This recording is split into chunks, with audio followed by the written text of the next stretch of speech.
Salut tout le monde, bienvenue dans cette nouvelle vidéo. Aujourd'hui on se retrouve pour une vidéo où on fait une petite réaction à un clip.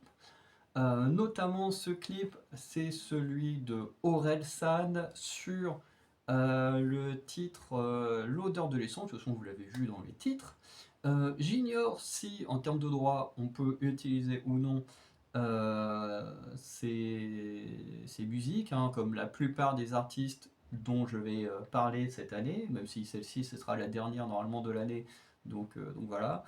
Euh, mais c'est vrai que pour la majorité, je ne sais pas si on peut utiliser les droits ou pas. Donc je verrai ça sur le coup.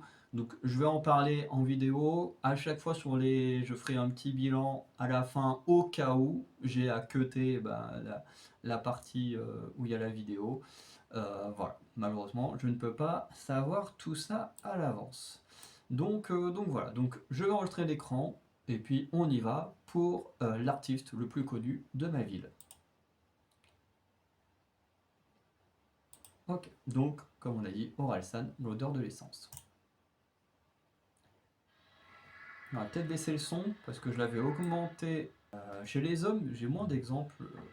Merde, il est reparti à zéro. J'ai moins d'exemples d'hommes qui ont un acting de fou chez les jeunes acteurs, parce que quasiment tous ceux que j'ai cités sont quand même des gens qui ont à peu près autour de mon âge. Je sais qu'à part Daniel Radcliffe, j'ai pas beaucoup d'exemples d'hommes autour des 30 ans et qui sont vraiment excellents.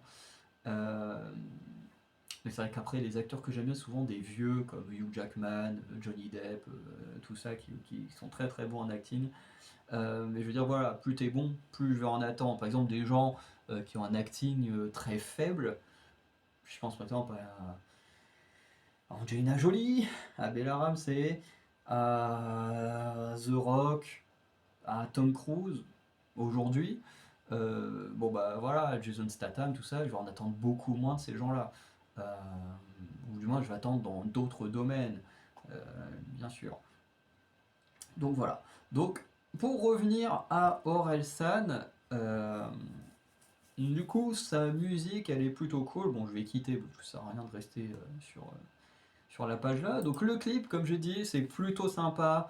Il y a un beau travail de mise en scène, même si je trouve que c'est un peu dommage d'être dans un petit studio avec quelques figurants et puis voilà, le truc qui coûte pas grand chose quoi. Alors qu'on pourrait avoir un truc un peu plus grandiose, tu vois, par exemple, comme je disais encore une fois, avec Basic, c'est pas non plus le clip de l'année, mais il y avait un côté grandiose sur le lieu. Et là, ça aurait été bien, voilà, d'avoir un truc un petit peu plus simple. Putain, ça fait déjà 3 ans. Mais ça aurait été bien d'avoir un truc un peu plus sympa que juste être en studio avec un écran géant. C'est mon avis perso. Après, sur la musique, j'aime beaucoup. Alors, les paroles, forcément, je les ai plus exactement en tête, parce que ça fait un petit moment que j'ai pas écouté d'Orelsan. Mais en tout cas, quand j'ai envie d'écouter, parce que moi j'écoute des musiques par phase.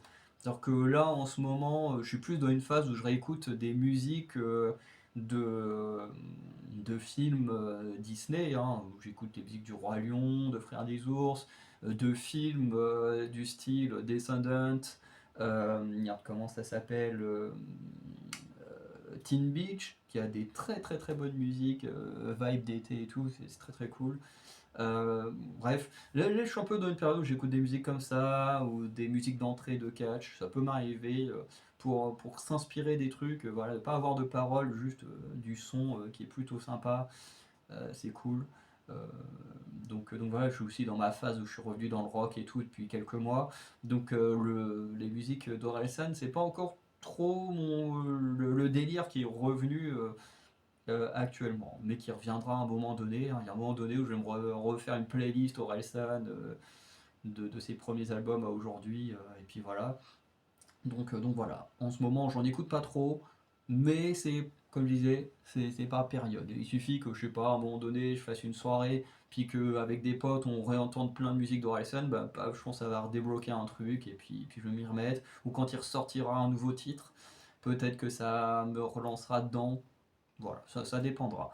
Mais voilà, comme je disais, c'est pour ça que j'ai pas les paroles spécialement en tête, parce que voilà, ça fait quand même plusieurs mois que j'ai pas réécouté en boucle, parce que quand je les réécoute, en général, c'est plusieurs fois d'affilée. Mais ça reste quand même une très bonne musique, avec des bonnes paroles, assez incisives sur plein de domaines différents. Encore une fois, de mémoire, c'est une de ces chansons qui tape un peu sur tout, et tout ça. Moi, j'aime bien. Voilà, j'aime bien. Après, j'ai entendu il n'y a pas longtemps, alors il n'y a pas longtemps pour vous, ça fera pas mal de mois, mais c'est vrai que quand Mad Matt a sorti sa vidéo sur, pour ceux qui connaissent Mad Matt, qui fait des vidéos sur le cinéma, c'est vrai que quand il a sorti sa vidéo sur les Français, donc pour vous, effectivement, vous devez vous dire si vous connaissez, effectivement, ça fait longtemps, donc vous dites-vous que cette vidéo elle est tournée à ce moment-là, enfin à ce moment-là, quelques jours après. Mais c'est vrai que quand il a parlé des Français, c'est vrai que moi je suis assez d'accord sur ce qu'il dit par rapport aux artistes. Alors c'est vrai que moi j'étais d'accord surtout par rapport aux artistes enfin pas musicaux, enfin si ceux qui participent aux Enfoirés en tout cas, parce que les Enfoirés sont totalement là-dedans, les acteurs de cinéma aussi. C'est vrai que les acteurs musicaux, c'est vrai que j'y pensais moins, mais c'est vrai. Et lui, il avait pris l'exemple d'Orelsan par rapport à certaines de ses musiques, et dont, par exemple, Suicide Social ou Dans l'essence font partie. Et effectivement, ce qui est un peu dommage, c'est que ce sont des artistes, notamment Orelsan, qui va critiquer plein de choses, mais c'est vrai que de l'autre côté, qui n'apportent pas de solution. Et c'est vrai que ça, moi, c'est un reproche que je fais beaucoup aux acteurs ou à ceux qui font les enfoirés, c'est qu'ils font beaucoup, notamment en France, fait beaucoup de cinéma sur, je sais pas, l'écologie, des choses comme ça, parce que le dernier film que j'ai vu qui était à chier, bon, qui date d'il y a 2 3 ans avec Pierre Ninet, c'était sur enfin, sur les pesticides et tout. Mais tu vois, c'est le genre de film où on te dit, ouais, regarde, on dénonce tel truc à travers le film, alors qu'en réalité, ces gens-là, ils en ont rien à foutre. Ils sont là pour dire, hé, regardez, on fait semblant d'avoir une conscience écologique ou une conscience féministe ou une conscience de peu importe, alors qu'en réalité, ils ne font absolument rien pour faire avancer les autres. Dès qu'ils sont au César, ils te font des discours pour te dire, hé, regardez, on est trop cool, on a fait un film, on a parlé de ça. Alors qu'en réalité, bah, une fois que le film est terminé, ils t'en parlent plus, ils en ont rien à foutre et ils ne font pas avancer les choses. Moi, c'est quelque chose qui me dérange énormément. Pareil avec les humoristes. Les humoristes, ils font plein de sketchs pour dénoncer absolument tout. Mais derrière, encore une fois, ils n'apportent aucune solution. Tu vois, c'est pas. Tu vois, c'est allez hop, regardez, on est trop drôle, on a tapé sur ça, ça, ça. Et après, bah, t'apportes rien dans la société à part juste moquer des trucs. Alors, oui, moi, ça va me faire rire, hein, bien sûr. Quand je regarde un sketch de Fabrice Eboué, je suis mort de rire devant.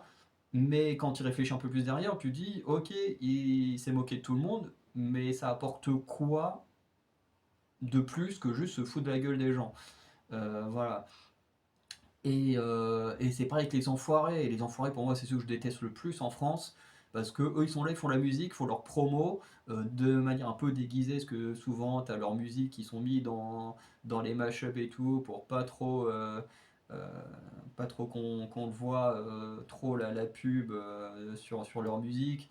En plus, ils sont là en mode allez, achetez les DVD, achetez les CD, ça aidera les pauvres à manger et tout, et en même temps c'est des méga riches qui demandent à des méga pauvres d'acheter des trucs pour nourrir les autres pauvres, alors qu'en fait eux-mêmes pourraient juste donner de leur argent et ça aiderait grandement les gens, mais c'est pas eux qui vont acheter leurs DVD, leurs CD.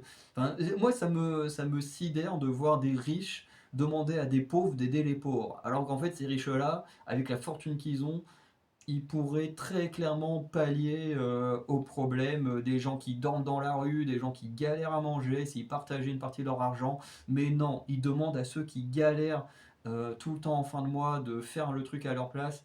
Et moi, c'est des trucs qui me dérangent énormément.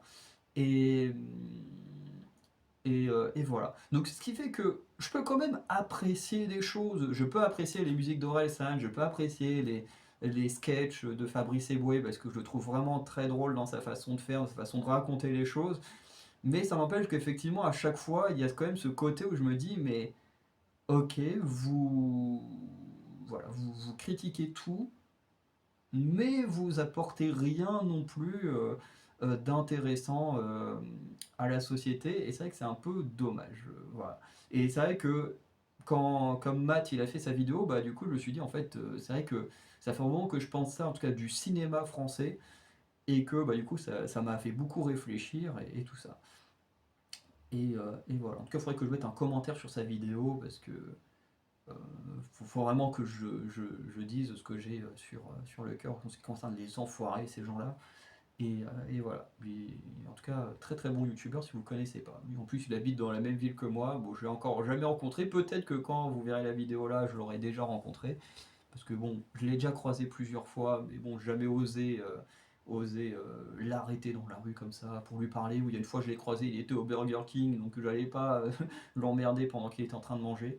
Mais voilà, qui est un très bon youtubeur cinéma, qui dit ce qu'il pense, que ce soit controversé ou pas. Et ça, moi, c'est ce que j'aime sur YouTube, et pas ceux qui font semblant d'aimer des choses ou pas juste pour faire plaisir, hein, comme il a un nom de merde aussi, ce youtubeur, mais qui change de mindset à chaque fois que il y a. En fait, en fonction de ce qui est populaire à dire sur internet, et bah tu vois qu'il change d'avis toutes les 3 secondes. Voilà, il y a quelques années, c'était le premier à cracher sur le fait que qu'on mettait trop d'inclusivité dans le cinéma et tout, parce que ben, au tout début c'était très critiqué, puis quand c'est devenu populaire il s'est mis à défendre ça. Bref, là c'est très populaire de défendre Bella Ramsey, donc tu as fait une vidéo pour défendre Bella Ramsey. Encore une fois, tout ce que je dis c'est passé il y a des mois, mais voilà, tout ça pour dire que ce genre d'hypocrite, bah, j'ai plus de mal à les suivre que des gens qui vont être controversés, mais parce qu'ils disent réellement ce qu'ils pensent, plutôt que juste suivre toujours la mouvance d'internet. Et moi, c'est ce que je fais souvent, c'est que je suis pas là à dire ce qui fait plaisir au maximum de gens, je dis ce que je pense, que ça fasse plaisir ou pas, mais au moins je suis honnête. Voilà. Hein. Par exemple, quand Blackpink sort un titre, hein, voilà, je vais pas toujours dire oui, c'est génial parce que je sais que c'est un des groupes préférés de l'industrie de la K-pop. Non, pareil pour BTS. Je sais que si tu dis ça, tu te fais défoncer. Mais je suis pas là, encore une fois, pour dire aux gens ce qu'ils veulent entendre. Je suis là pour dire ce que moi, je ressens, ce que je pense. Et bah, du coup, la plupart des gens que j'aime bien regarder, c'est le genre de personnes qui sont également comme ça. Bref. Donc on a fait une petite digression, cinéma, série, mais en même temps, je trouve que par rapport aux paroles des chansons d'Orelsan, c'est plutôt intéressant, plutôt en lien. Donc voilà, donc je vais m'arrêter là.